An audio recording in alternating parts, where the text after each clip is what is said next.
अस्सलाम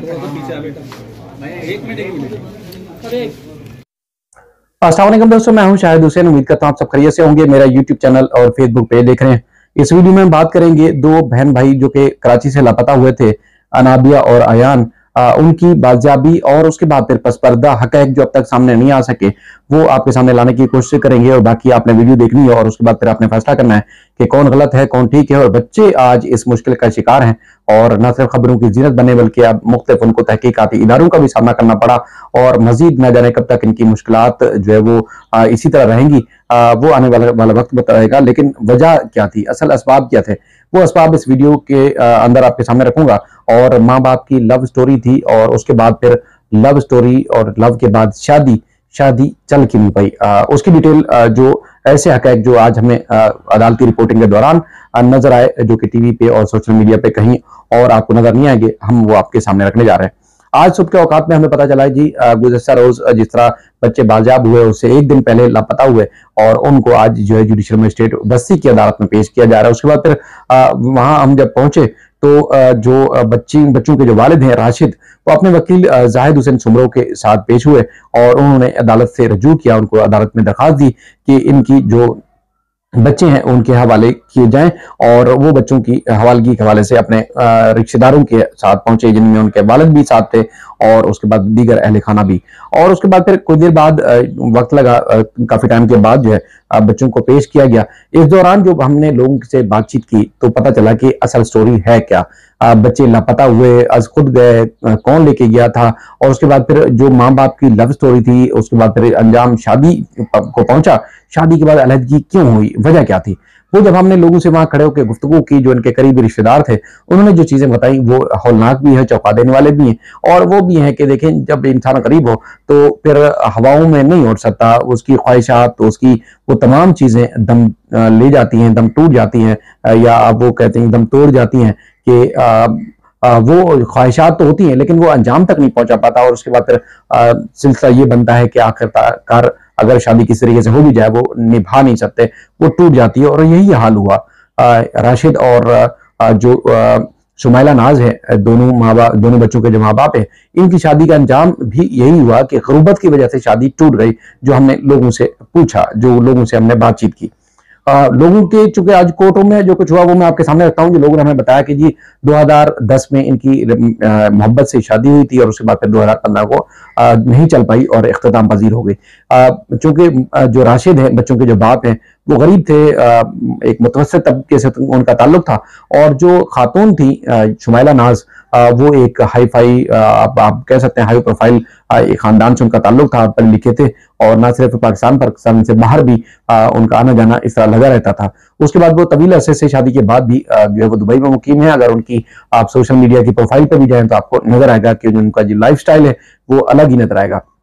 बच्चों की जो तस्वीरें वायरल हुई, तो मुझे ये कहने में भी कोई आ रही है, वो बुनियादी तौर पर बच्चों का जो लाइफ स्टाइल और उसके बाद फिर उनका जो एक हुलिया नजर आया वो पुरकशिश था, अच्छा था, सोबर और सुलझे हुए खानदान से बच्चे लगते थे। इसलिए बड़ी तेजी से हर उन तमाम लोगों ने, उन तमाम जो आप कह सकते हैं कि जो समाजी रहनुमा है या समाजी काम करने वाले लोग हैं, वो या आम लोगों ने जिन जिन की नजर से उन बच्चों की तस्वीर वायरल नजर हुई तो उन्होंने तेजी से न सिर्फ वायरल की बल्कि पुलिस और रेंजर्स इस मामले में एक्टिव हुई। और हमारे इसी दौरान हमारे जो सीनियर सहाफी कोर्ट रिपोर्टर नजीर शाह है या दीगर जो साथी हैं वो भी इसमें कूदे और देखा आपने कि वो तय तक पहुंचे। पुलिस और दीगर इदारों से भी पहले वो इस जगह तक पहुंचे और वहां तक पहुंचे कि उनके बच्चे जो है वो बाजियाब हुए। तो पता ये चला कि 2010 में जब इनकी शादी हुई, 2015 तक इन्होंने भरपूर तरीके से चलाने की कोशिश की लेकिन नहीं चल सकी। आखिरकार जो खातून ने फैमिली कोर्ट में केस किया और उसके बाद फिर जो वो केस जीत गई। और उसके बाद फिर वहां पर मौजूद लोगों का ये दावा है कि बाप ने उस वक्त बच्चों की हवालगी का मुतालबा नहीं किया और ना ही इनके अखराजात उठाने का मुतालबा किया, जिनके लाताल्लुक हो गए। इस दौरान बाप के और कुछ रिश्तेदार, उनका ये कहना है कि खातून के घर वाले जो है वो उसके बाप यानी कि बच्चों से बाप राशिद से मुलाकात तो कराते थे लेकिन उसके बाद फिर तवील अरसे से मुलाकात और बच्चों की तालीम का जो सिलसिला था वो भी बंद कर दिया था।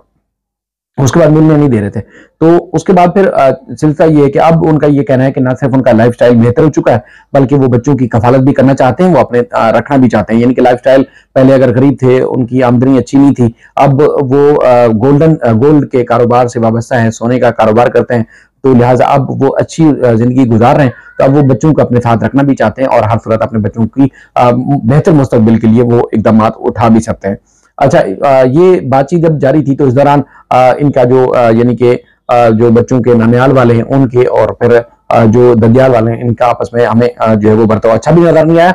और उसके बाद फिर बच्चों का जो अट्रैक्शन थी या तवज्जो थी वो ज्यादातर खाला की तरफ ज्यादा हमें नजर आ रही थी, बाप और दीगर लोगों की तरफ उनकी कम थी। लेकिन बाप को देख रहे थे और उनके जो दीगर रिश्तेदार वहां मौजूद थे उनसे उनका थोड़ा सा नजरों में, जैसे एक होता ना कि नजरों में तबादला ख्याल होता रहा, लेकिन ज्यादातर जो तवज्जो थी वो सलमान जो इनके बच्चों के मामू हैं और जो सोनिया जो फरहीन असल शायद उनका नाम है, उनकी तरफ इनकी ज्यादा तवज्जो थी। वो जूस भी पिलाती रही, बच्चों की तरफ ज्यादा राग़िब रही और उन्होंने उनकी की तरफ से ही जो वो कहा गया जी ये अब बच्चों को अब उनकी कस्टडी में उनके पास रहेंगी।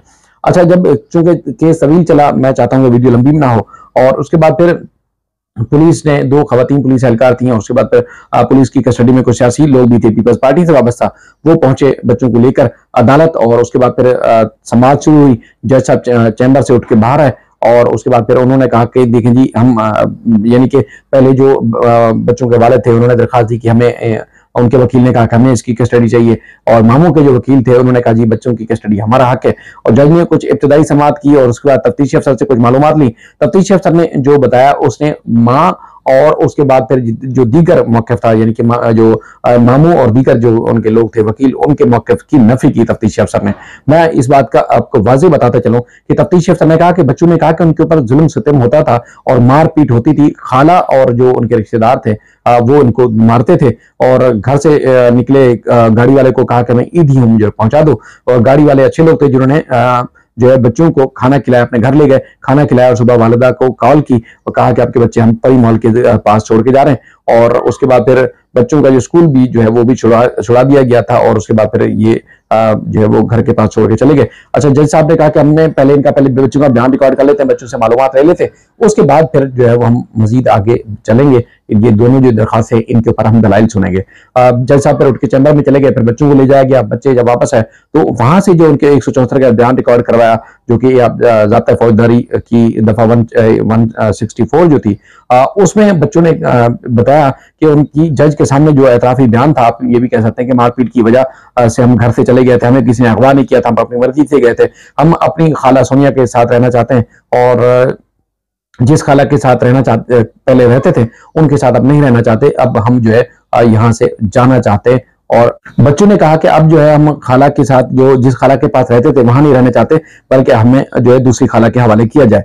उसके बाद फिर दोबारा जो समाअत शुरू हुई, फिर वापस मामला शुरू हुआ तो वालिद के वकील ने सबसे पहले दलाइल दिए और उन्होंने कहा कि बच्चों की वालिदा, बच्चों को जो मुलाजमिन की तरह रखा जा रहा था, बच्चों से जो है वो घर के काम और झाड़ू पोछा और वॉशरूम तक जो है साफ कराया जाता था।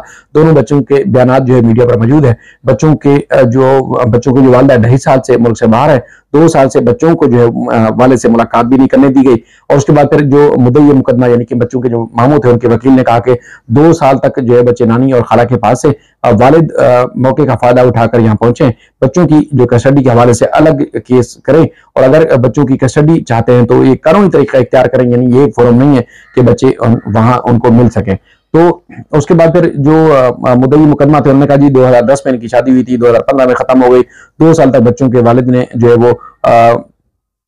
वो मुलाकात जो है नहीं कराई जा रही, इनके वकील ने बताया। तो 3 साल से स्कूल में भी जो इनको नहीं दाखिला दिया गया, यानी कि स्कूल से भी निकाल दिया गया। और उसके बाद खाला और मामू की को जो है गिरफ्तार करके इनको कड़ी से कड़ी सजा दी जाए ताकि ऐसे लोग जो है माशरे पर धब्बा बन चुके हैं, इनको सजाएं मिलनी चाहिए। अदालत ने फैसला महफूज किया और उसके बाद फिर तहरीरी फैसला भी जारी किया और शॉर्ट ऑर्डर में, जिस तरह आपको हमने रिपोर्ट किया था टीवी चैनल पे भी कि माँ चूंकि यहाँ नहीं थी बच्चों की और खाला के हवाले करने का हुक्म दिया। अदालत ने अब तहरीरी फैसले में जो करार दिया है वो कहा है कि दोनों बच्चों यानी कि जो दोनों बच्चे हैं, लड़का और लड़की, ये अपनी खाला फरहीन और सोनिया जो उनके वहां रहेंगे और इनका नाम जो है ईसीएल में शामिल करने का हुक्म दिया गया है अदालत ने, यानी कि फरहीन का नाम भी ईसीएल में शामिल होगा और बच्चों का नाम भी ईसीएल में शामिल होगा, क्योंकि बच्चों को मुल्क से बाहर ले जा ना सके। और अदालत ने यह भी कहा है कि फरहीन और सोनिया बच्चों की जो है मुतलका थाने की हदूद से भी बाहर नहीं ले जा सकती। एसएसपी सेंट्रल किसी अफसर को फौरी तौर पर तैनात करें और फरहीन और सोनिया के घर का जो है वो पता करें। और उसके बाद अदालत ने कहा कि पुलिस जो है वो अफसर यकीनी बनाए कि बच्चों की कस्टडी मुतलका थाने की हदूद से बाहर जो किसी सूरत भी ना जा पाए, और पुलिस हर हफ्ते जो पेशरफ्त रिपोर्ट से मुतालिक इसी अदालत को आगाह करे। बच्चों की तालीम का सिलसिला जो है शुरू कराया जाए और उन्हें फौरी तौर पर इस मकसद के लिए अगर जो है वो इस थाने की हदूद से बाहर भी ले जाना पड़े, ले जाने की जरूरत पेश आए तो आप ले जा सकते हैं। अदालती अहकाम पर अमल दरामद कराकर जो है वो पेशरफ्त रिपोर्ट एसएसपी सेंट्रल अदालत में पेश किया करेंगे और एसएसपी सेंट्रल को अदालत के हुक्मनामे की कॉपी भी इरसाल करने का हुक्म दिया गया है। अदालत ने अपने रिमार्क्स में, अपने इस हुक्मनामे में यह भी लिखा है कि बच्चों ने अपने बयान में बताया कि इनकी खाला और खालू का रवैया इंतहाई जालिमाना था, और बच्चों ने अपने बयान में बताया कि वो अपनी दूसरी खाला फरहीन और सोनिया के साथ रहना चाहते हैं। दोनों के जो वालिदैन हैं उनकी 2015 में अलहदगी हो चुकी थी। बच्चों की जो वालदा है यूएई में रहती है और कभी कभार वो अपने बच्चों से मिलने के लिए आती हैं। अलहदगी के बाद जो है वालिद ने बच्चों की कस्टडी के हवाले से कोई इरादा जाहिर नहीं किया। बच्चों की कस्टडी इनके वालिद का हक है, ताहम वालिद की जानिब से माजी में ऐसी कोई कोशिश जो नहीं की गई। बच्चों ने कहा कि वो अपनी खाला फरहीन के साथ रहना चाहते हैं और अदालत ने जो है बच्चों की आर्जी कस्टडी जो है खाला जो है वो सोनिया के हवाले की है और दोनों को कहा कि इनके 5-5 लाख रुपए इनके मुतल्लिकों के पास जमा कराए जाएं। इस दौरान जो है वो और भी चीजें आई जिसमें इनके वकील का भी ये कहना था, उनके जितने रिश्तेदार थे उनका भी ये कहना था कि तवील टाइम हो चुका है, यानी कि खातून जो है बच्चों को 36 घंटे हो चुके थे लापता थी, लेकिन वो वापस नहीं आए। खातून इनकी मां जो थी दुबई में मुकीम है और वापस नहीं। और उसके बाद फिर ये कौन होते हैं कि आप वो उनको रखें, यानी कि मामू और दीगर। लेकिन ये कि मैंने कोर्ट रूम के अंदर खुद भी देखा कि मामू के दरमियान, दादा के दरमियान तलक कलामी भी होती रही और मामू बार बार बोलते रहे कि जी हमने बच्चों को पाल पोस के बड़ा किया।